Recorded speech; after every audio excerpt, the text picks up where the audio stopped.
अगर तुम हो अपनी माँ की औलाद तो इसकी बात पे कायम रहना। मुसलमान अपने आप को मुसलमान कह सकता तो हिंदू अपने आप को हिंदू क्यों नहीं कह सकता?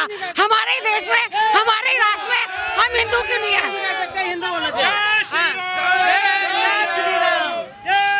हम अपने देश में अपने आप को हिंदू कहने से डरते हैं। एलजी के इशारे पे तो पूरी दिल्ली में काम हो रहा है आज। उसने नोट ले लिए लेंटर डालने पे। तो क्या पहले इस क्षेत्र के अंदर 24 कैरेट सोना था, अब आम आदमी पार्टी ने कोहिनूर इस विधानसभा को दिया है। दिल्ली में रहते हैं, एक बार मैडम वहाँ का राउंड लगाया ना, गलियों में पानी मिल जाएगा और सीवर खुले मिल जाएंगे और पानी गंदा। इस सिसोदिया 10 साल से रहे हैं, ठीक है, 3 बार आप लोगों ने विधायक बनाया, फिर लास्ट मोमेंट पे इस इलेक्शन में क्या हुआ कि उन्होंने अपनी सीट बदल ली। वो 3 बार कभी विधायक नहीं थे, पिछली बार भी उनके पसीने छूट गए थे। उन्होंने घर घर ठेके खोल दिए, हर गली में ठेका है। आप बच्चों को क्या दे रहे हो? आप शिक्षा की बात करते हो ना, जो शिक्षा की बात करेगा वो ट्यूशन सेंटर खोलता, एजुकेशन से रिलेटेड चीज़ें खोलता। उसने शराब के ठेके खोले, क्यों? आप नशे में रहोगे, आपके सोचने समझने की बुद्धि खत्म, तो जो वो कहेंगे वो सुनोगे। पिछली बार भी उनके पसीने छूट गए थे, पॉलिसी रही उनकी क्या नहीं रही कि वो जीत गए, और उस समय तो वो सीट पर थे और उनका बिल्कुल ये मॉडल बनाया था उन्होंने, स्कूल मॉडल, और इस समय तो वो भागे यहाँ से। अगर आप सही हो, ठीक हो, तो आप यहीं रहकर चुनाव लड़ते ना, भागने की क्या जरूरत है? यहाँ रहते, लोगों को बताते मैंने ये काम करा, लेकिन बताने के लिए कुछ होगा तो बताएंगे ना। जब बताने के लिए कुछ है ही नहीं तो बताएंगे क्या? आपके हिसाब से नेगी जी जो हैं, इनके टक्कर की अवध ओझा इनके सामने में खड़े हैं। तो अवध ओझा जो हैं वो एजुकेशनिस्ट हैं, वो एजुकेशन में अच्छे हो सकते हैं। बोलना है, मैं बताइए। करेक्टर देता हूँ, आम आदमी रेस में नहीं है, कांग्रेस और बीजेपी की आमने सामने टक्कर है। इतने बड़े नेता हैं अवध ओझा। कहाँ पर, कहाँ देखे? वो नेता है? कौन कह रहा नेता है? आंटी से पूछो।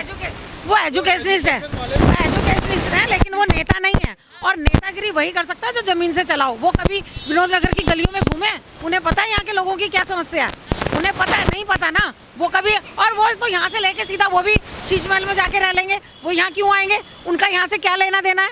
उन्हें क्या पता कि मैं मुझे पानी मिल रहा है नहीं मिल रहा है, मेरे सीवर भरे नहीं भरे? अवध ओझा को यहाँ से क्या लेना देना है? कोई नहीं।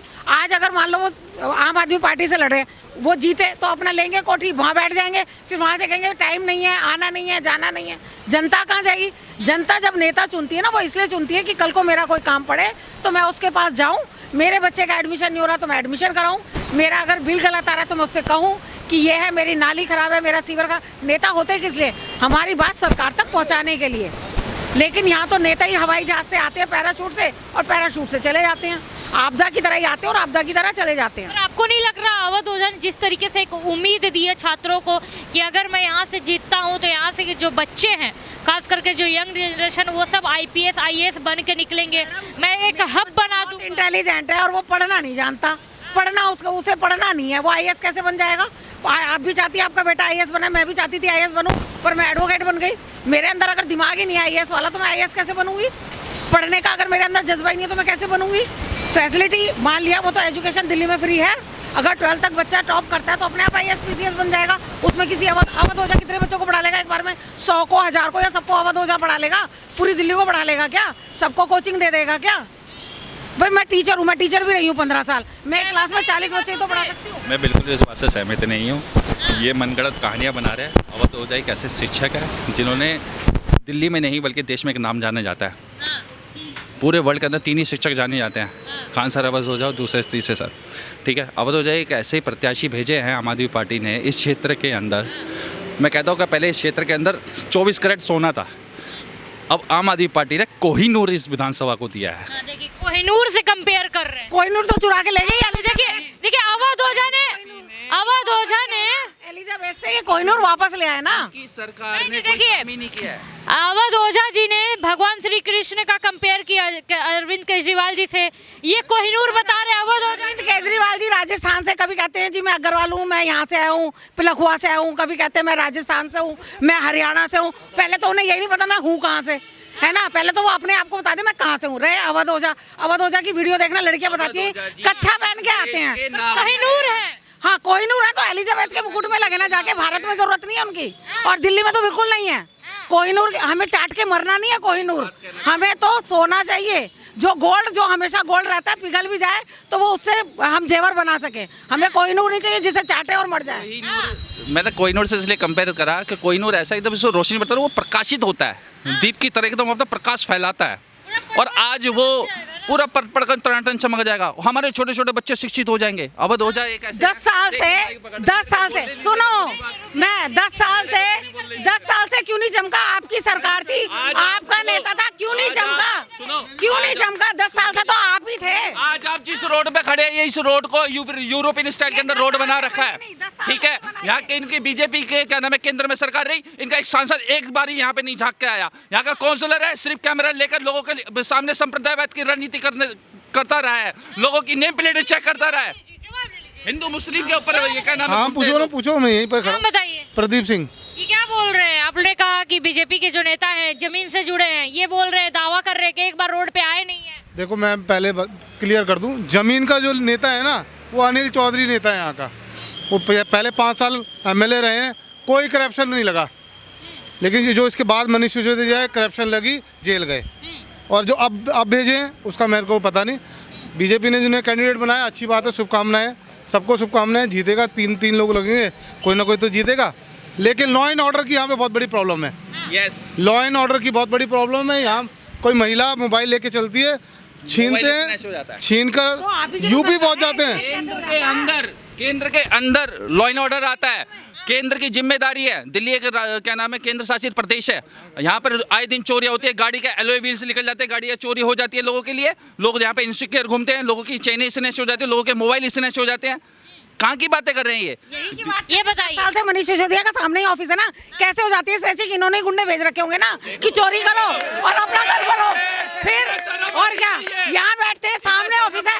और क्या, विधायक के घर के सामने, अगर विधायक के अगर ऑफिस के सामने अगर मेरी चेन चोरी हो रही है, मेरा मोबाइल चोरी, अगर मोबाइल चोरी होता है, चेन चोरी होती है, इसका मतलब आप चोर बैठे हो। आप ठेका खोलते हो अपने ऑफिस के सामने कि दारू पियो, चोरी करो और अपना घर भरो। मैं इस बात को करेक्ट करता हूँ। दिल्ली के अंदर ये जो इन्होंने स्कीम बनाई, एक के साथ एक फ्री, उसको पहली बार उजागर यहाँ के अनिल चौधरी जी ने करा। LG से जाकर शिकायत करी और उसको ठेका बंद कराने में भी सबसे ज़्यादा योगदान उन्हीं का है। जहाँ ठेका खुला वहाँ अनिल चौधरी ने ठेके बंद कराया। ये आंटी से पूछ लो। दोनों पार्टियां लगी थी, बीजेपी भी थी और अनिल चौधरी भी थे, दोनों ने कराए। देखो यहाँ पर अभी छठ पूजा है, उसमें अरे नहीं, हम कह रहे हैं आप बहुत अच्छे हो। सुनो, अरे तो आप 10 साल से यहाँ क्या कर रहे थे? भुट्टे भून रहे थे? 10 साल से क्या कर रहे थे? लॉ एंड ऑर्डर क्यों नहीं बनाया? क्यों नहीं आपने सड़कें बनाई? क्यों सीवर गंदे हैं? जाओ ना एक बार गटर देखो जाके, सीवर कितने गंदे हैं। क्यों 10 साल? ये कहते हैं हम 1100 रुपए देंगे। चलिए बता दीजिए, यहाँ से मनीष सिसोदिया जी ने 10 साल में क्या क्या विकास किए हैं पटपड़गंज शिक्षा के स्तर पे जाना जाता है। मनीष सिसोदिया, देखो वो डिसीजन देखो कोर्ट में, वो डिसीजन पेंडिंग चल रहा है। उस डिसीजन पे सुप्रीम कोर्ट अपनी दलील देगा, ठीक है, वो कोर्ट का काम है। ये लोग कोई नहीं होते आरोप लगाने वाले। अब मैं आपको एक चीज़ बताता हूँ, मनीष सिसोदिया ने इस विधानसभा के अंदर बहुत ही शानदार स्कूल दिए हैं। किसी ने सोचा नहीं था कि इस तरीके के राजकीय सर्वोदय बाल विद्यालय इसी रोड पर आगे जाके आप देखोगे, मंगलम हॉस्पिटल के सामने शानदार स्कूल बनाया। चंद्र बिहार का स्कूल देख लिया, इतना शानदार स्कूल बना हुआ है। तो मनीष सिसोदिया जी ने इतना शानदार स्कूल बनाया। बोल रहे हैं स्कूल बनाया है बाहर से बनाया, अंदर टीचरों को देखो जाके। क्या बोल रहे हैं? टीचर्स को सैलरी नहीं मिलती, ये स्कूल बनाने से क्या करोगे आप? टीचर को सैलरी मिलनी चाहिए टाइम से। स्कूलों में टीचर नहीं है। मैं इतनी सुंदर हूँ, देखने की मैं सुंदर हूँ, अंदर से मेरे में गुण नहीं है, तो क्या करना है उसका? कोई नया स्कूल बना, कोई नई शिक्षा नीति लाए, कुछ करा। विदेशों में घूम रहे हैं कि मैं ऑस्ट्रेलिया में जाके वहाँ का मॉडल ला रहा हूँ। अरे पहले भारत को तो सुधार लो। भारत में इतनी, नालंदा विश्वविद्यालय भारत में रहा, काशी विश्वविद्यालय भारत में रहा, यहाँ की एजुकेशन, यहाँ की संस्कृति अडॉप्ट कर रहे हैं, विदेशी यहाँ आ रहे हैं। और हम क्या कर रहे हैं? हम शराब पे हैं? आप क्या कहते हो? आप कहते हो कि ये अभी इन्होंने कहा ये कहते हैं हिंदू मुस्लिम। हाँ मैं बताती हूँ, आप कहते हो हिंदू मुस्लिम, काम भी गिनाऊंगी। ये कहते हैं हिंदू मुस्लिम। अगर मुसलमान अपने आप को मुसलमान कह सकता तो हिंदू अपने आप को हिंदू क्यों नहीं कह सकता? हमारे ही देश में, हमारे ही राष्ट्र में हम हिंदू क्यों नहीं है?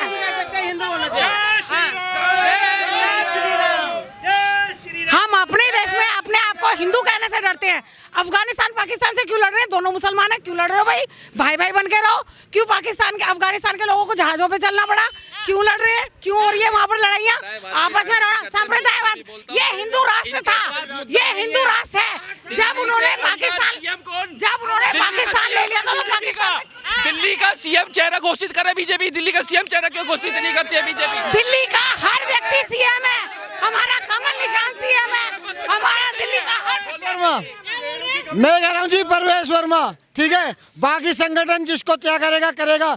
आप मैं पूछता हूँ, आम आदमी पार्टी से सीएम कौन है? कौन है आम आदमी पार्टी से सीएम? नाम बताओ, नाम बताओ, नाम बताओ। रुको, नाम बताओ। सीएम है देखो, इनको ये नहीं पता कि दिल्ली का सीएम कौन है। इनको शर्म आनी चाहिए। बिल्कुल अरविंद केजरीवाल जी सीएम रहेंगे। यानी अतिशी में इतना कोई गुण नहीं है कि वो दोबारा सीएम बन सके। ये सरासर एक औरत की बेइज्जती है, इंसल्ट है। ये सरेआम कह रहे हैं कि अतिशी में वो गुण नहीं है कि वो सीएम बन सके। वैसे ये मातृ रक्षा और नारी शक्ति की बात करते हैं और उसके बाद ये क्या करते हैं कि नारी में वो गुण नहीं है कि वो सीएम बन सके। और ये अपने यहाँ पर और हाँ, सीएम हाउस में ये बिठा देते हैं स्वाति मालीवाल को, जो कि इनकी महिला आयोग की अध्यक्ष है। फिर ये बात करते हैं नारी सशक्तिकरण की, और उसमें बिठवा लेते हैं। फिर ये कहते हैं क्यों बेतुकी बात करते हैं? आपने भी कहा।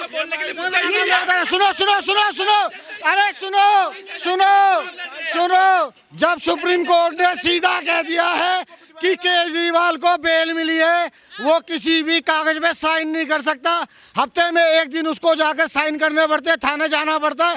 वो कैसे सीएम बन जाएगा? वो विधायक बन सकता है, सीएम नहीं बन सकता। और ये जानकारी ये दुरुस्त रहना। दूसरी बात ये है, हम उस लिटिगेशन में जाते। एक बात बता दीजिए, अरविंद केजरीवाल जी को बहुत अच्छा मानते हैं, बहुत अच्छी बात है। आम आदमी पार्टी एक बहुत अच्छी पार्टी है, ईमानदार पार्टी है, झूठी पार्टी नहीं है। पर अरविंद केजरीवाल जी ने एक समय था जब कहे थे कि अगर मेरे पार्टी पे या मेरे पे भ्रष्टाचार का एक आरोप भी लगा तो मैं पार्टी से इस्तीफा दे दूंगा, मैं पार्टी छोड़ दूंगा। वो दिन कब आएंगे?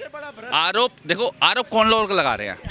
आरोप विपक्ष लगा रहा है। उसको पढ़े लिखे होके ये मत कहिए कि सुप्रीम कोर्ट है भाजपा ने। देखो विपक्ष उस पर आरोप लगा रहा है और इसकी अभी क्या नाम है कोर्ट में पेंडिंग है केस, और इसमें अभी कोई सुनवाई नहीं है। ठीक है, वो कोर्ट अपनी उस पर क्लीन चिट देगी या क्या दे, वो कोर्ट की मर्जी। एलजी को आदेश हो गए हैं। एलजी के इशारे पे तो पूरी दिल्ली में काम हो रहा है।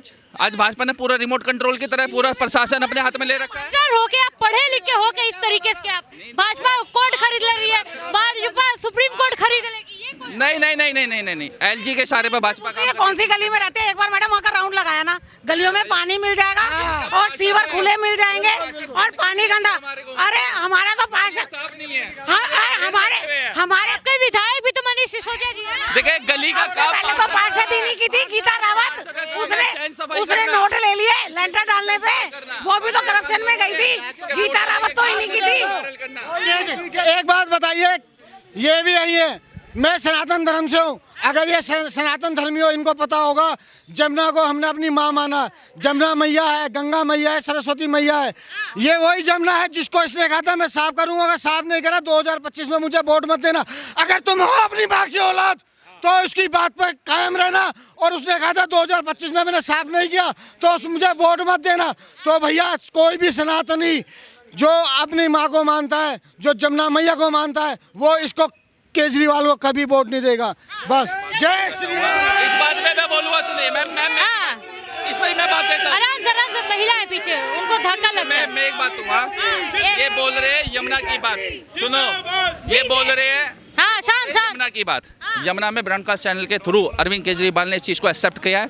उन्होंने कहा है कि जब हम यमुना के ऊपर काम कर रहे थे तो उस टाइम से हमारी पार्टी के ऊपर क्राइसिस आ गए थे, दबाव बनाया गया था केंद्र के थ्रू, और हमारे को क्या नाम है जेल के अंदर डाल दिया गया झूठे केस के अंदर। इनडायरेक्ट यही कहना चाह रहे हैं कि भाजपा ने काम नहीं करने दिया, बिल्कुल नहीं करने दिया, और झूठे केस में अरविंद केजरीवाल जी को फंसाया है। बिल्कुल फंसाया। वो 17 महीने कहीं ना कहीं चलिए लिटिगेशन में जा ही नहीं रहे। हम तो ये कह रहे हैं, जमुना इन्होंने जब ये 2014 में आए थे, इन्होंने कहा था जमुना जी को मैं बिल्कुल उस बना दूंगा, वो कौन सी नहर है वो, स्वेज नहर बना दूंगा, है ना। फिर उसके बाद इन्होंने बोला फिर जब ये दोबारा आए स्विट्जरलैंड की, उसमें स्विस नहर बना, फिर उसके बाद बोले कि मैं यमुना साफ कर दूंगा, और फिर 2025 में कह रहे हैं कि मैं यमुना साफ कर दूंगा। तो लगाओ ना डुबकी, यमुना जी में डुबकी लगाओ। वो बात छोड़ो, हम तो यहाँ की बात करें। यहाँ से वो डिप्टी सीएम थे ना, मनीष सिसोदिया जी ही थे ना, 10 साल यही थे ना, कहीं और से तो नहीं आए थे ना, अभी भी हैं। वो ये कहते हैं कि मैं ये कर दूंगा। अरे कर क्यों दोगे, सरकार तो अभी भी तुम्हारी है, कर दो ना। अवध ओझा को भैया ने भी बताया कि अवध ओझा जो एक कोहिनूर है, इस पे क्या कहेंगे? कौन से कोहिनूर है, हमने तो देखा ही नहीं है जनता के बीच में आज तक वो क्षेत्र में। उन्हें तो ये है कि भेज दिया है, मनीष सिसोदिया भाग चुके थे तो उन्हें भगा के उनको लाए कि लोगों ने प्यार क्यों नहीं दिया मनीष सिसोदिया, क्यों उनको मजबूर होना पड़ा यहाँ से भागने के लिए? जब उन्होंने कुछ काम ही नहीं किया तो भागेंगे ही नहीं यहाँ से। क्षेत्र की जनता उनसे परेशान हो चुकी है, बिल्कुल ही काम नहीं किया। उनके ऑफिस में जाओ, कैंप कार्यालय में, वो कोई काम करने के लिए राजी नहीं है, तो भागेंगे ही नहीं। फिर जनता का जब कोई काम नहीं करेंगे, जब जनता ने उन्हें चुना है और वो कोई काम नहीं करेंगे तो जनता उन्हें भगाएगी ही ना। क्यों नहीं? जैसे युवा यहाँ से किसको जिताना चाहते हैं? हमारा सिर्फ एक ही चेहरा, रविंदर सिंह नेगी, रवि नेगी। हम उन्हीं को इस बार भाजपा के मुद्दों पे रवि नेगी जी को चुनेंगे। क्या चाहेंगे कि अगर वो जीत के आते तो किन किन मुद्दों पे काम करें? रविंदर सिंह नेगी जी ने यहाँ काफ़ी क्षेत्र में काम किया। वो इस वार्ड से पार्षद भी रहे हैं और वर्तमान में पार्षद हैं। और पार्कों की सफाई हो, महिला सुरक्षा हो, या फिर सनातन धर्म को आगे बढ़ाने की कोई भी बात हो, उस चीज़ को लेकर रविंदर सिंह नेगी हमेशा खड़े रहते हैं। अगर हम रात को 12 बजे भी उनको हम किसी काम के लिए बोलते हैं तो वो हमारे लिए खड़े रहते हैं उस टाइम पे। तो जनता को वही इंसान व्यक्ति चाहिए जो उनके लिए खड़ा रहेगा। आप सहमत हैं? हाँ, मैं सहमत हूँ, क्योंकि हम तो दिन में भी 11 बजे पार्क में नहीं जा सकते थे। अब तो हम रात को 10 बजे तक घूमते हैं ये सारथी पार्क में। क्या पार्क है दीदी? Children park, Chirang park. सभी जगह जो तीन पार्क है, सब पार्क में हम आराम से घूम सकते हैं शाम को 9 बजे तक और सुबह 11 बजे तक। मुझे इस बात में खुशी है, उसी को आगे आना चाहिए। रवि नेगी जी को जीतना चाहिए? बिल्कुल 100%। मनीष सिसोदिया जी को नहीं जितवाना चाह रही थी अवध ओझा जी? पहले भी नहीं था, अभी नहीं है। हाँ, अरे अभी भी सोच लीजिए 2100 मिलेगा, जीतेंगे। पड़गंज में बिल्कुल रवि नेगी को ही लाना है। हाँ, कुछ भी हो जाए, कुछ भी हो जाए, रवि नेगी। आप क्या बोलेंगे भैया, सहमत है इनकी बात? हम इनकी बात पे सहमत हैं, क्योंकि हमारे जो रविंदर सिंह नेगी हमारे बड़े भाई हैं, वो एक ज़मीनी नेता हैं। नेता तो बाद में है, सबसे पहले एक ज़मीनी कार्यकर्ता है। वीडियो बना लेना भाई। ज़मीनी कार्यकर्ता हैं वो, हमेशा चाहे दिन हो रात हो, उनको आप जब भी देखेंगे तो हमेशा लाइव मिलते हैं। रात के 3 बजे 2 बजे ऐसा मनीष सिसोदिया जी ने किया क्या? अपने क्षेत्र में रात के 2 बजे 2:30 बजे घूम के किया? उन्होंने कभी ये देखा कि उनके जो कार्यकर्ता हैं, जो जनता है, जिन्होंने उनको चुन करके दिल्ली की सबसे बड़ी पंचायत विधानसभा में उनके लिए भेजा है, क्या उन्होंने कभी भी पटपड़गंज के विकास के लिए और पटपड़गंज के हक के लिए उन्होंने कभी बात या मुद्दा उठाया? उन्होंने पूरी दिल्ली को एक शराब के नशे में पूरा झोंक दिया और दिल्ली को, जो दिल्ली विकास जिस तरीके से करने चाहिए थे उसको और पीछे 10 साल पीछे कर दिया इस दिल्ली को। उन्होंने दिल्ली को क्या दिया? हाँ, यहाँ से जो पटपड़गंज विधानसभा से हमारे रविंदर सिंह नेगी भाई लगभग 15,000 वोटों से जीतकर और विधानसभा पहुँचाने का, पटपड़गंज की जनता उनको पहुँचाने का काम करेगी। और अपना, आपको नहीं लगता है कि अनिल कुमार के रहते और अवध ओझा सर के रहते हुए में बहुत बड़ी टक्कर होगी? मैं इस बात को कह सकता, क्योंकि पता है कि पिछली बार भी हमारे बड़े भाई रविंदर सिंह नेगी लगभग 2 से 2,500 वोटों से पीछे रहे, लेकिन इस बार हम उस गैप को पूरा करेंगे और आगे बढ़ाने की कोशिश करेंगे। और भाई को हम ये भी कोशिश करेंगे कि दिल्ली के अंदर सबसे ज़्यादा मार्जिन से भाई को जिताने का काम करें और विधानसभा भेजने का काम करेंगे। कोई क्यों पड़ रहे हो चक्कर में, कोई नहीं है टक्कर में। जय श्री राम। अच्छा, क्या लगता है कि मनीष सिसोदिया जब छोड़ के गए तो अवध ओझा को ही क्यों टिकट दिया? क्योंकि जब मनीष सिसोदिया यहाँ से छोड़ के गए थे, क्योंकि उन्होंने कोई पटपड़गंज विधानसभा के लिए कोई काम तो किया नहीं, इसलिए उनको यहाँ से भागना पड़ा। क्योंकि उनको पता था मैं यहाँ से ले लूँगा तो मैं पक्का हारूंगा, और जितना वोट लगभग उनको वोट मिलता 2-4 हज़ार वोट मिलता, इसलिए उन्होंने, ऐसा कोई चेहरा भी नहीं था जो पटपड़गंज के लिए, उन्होंने जल्दी से अवध ओझा को पटपड़गंज विधानसभा से टिकट दे दिया। ऐसा नहीं लग रहा है बलि का बकरा बनाया गया? बिल्कुल बलि का बकरा बनाया गया है कि अवध ओझा को कौन जानता है? जो थोड़ी जनरेशन युवा पीढ़ी है, जो पढ़ रहे हैं, जो फ़ोन चलाते हैं, वही लोग जानते हैं। बाकी हमारे बुजुर्ग, माता पिता, चाचा बहन था, उनको तो कोई नहीं जानता है। ऐसा है, देखो, जो एजुकेशनिस्ट होता है, जो शिक्षाविद होता है, वो राजनीति में नहीं आता। पहली बात, उन्हें शिक्षा का बहुत ज्ञान हो सकता है, वो एक अच्छे अध्यापक हो सकते हैं, वो IAS PCS क्रिएट कर सकते हैं, लेकिन वो नेता नहीं बना सकते। नेता बनने के लिए उनके अंदर वो जब दिल ही नहीं है नेता बनने वाला, वो शिक्षक है। शिक्षक और नेता दोनों अलग अलग चीज़ें हैं। उन्होंने कभी नेतागिरी की नहीं। अगर वो नेता होते तो बचपन से होते, उन्होंने कहीं ना कहीं कुछ करा होता। उन्होंने शिक्षक तैयार किए हैं वो। और ये बात, ये इन्होंने पहले कुमार विश्वास का इस्तेमाल करा क्योंकि वो एक अच्छे कवि थे। इन्हें पता था कि कवि, क्योंकि स्टूडेंट युवा जो है वो कवि को भी सुनता है और शिक्षक को सुनता है, तो इसलिए इन्होंने इन्हें यहाँ पर उतार दिया। लेकिन उसमें क्या है, ये शिक्षक अच्छे हो सकते हैं पर ये नेता अच्छे नहीं हैं, और इन्होंने इनका यूज़ किया। जैसे कुमार विश्वास का क्या था, ऐसे इनका यूज़ करके इन्हें यहाँ पर उतार दिया। और उन्हें भी यूट्यूबर है, उनके फॉलोअर्स हैं, तो इन्हें लगा कि हमारे पास चेहरा तो कोई है नहीं, और हर आदमी को थोड़ा सा लाइमलाइट में आने की वो होती है। उन्होंने सोचा नहीं जीतूंगा, एक लाइमलाइट में तो आ ही जाऊँगा, मेरा कोचिंग तो अच्छा चल ही जाएगा, कुछ चले ना चले। चलिए, आपके हिसाब से भाजपा यहाँ आनी चाहिए? भी भाजपा ही आएगी और भाजपा ही आएगी।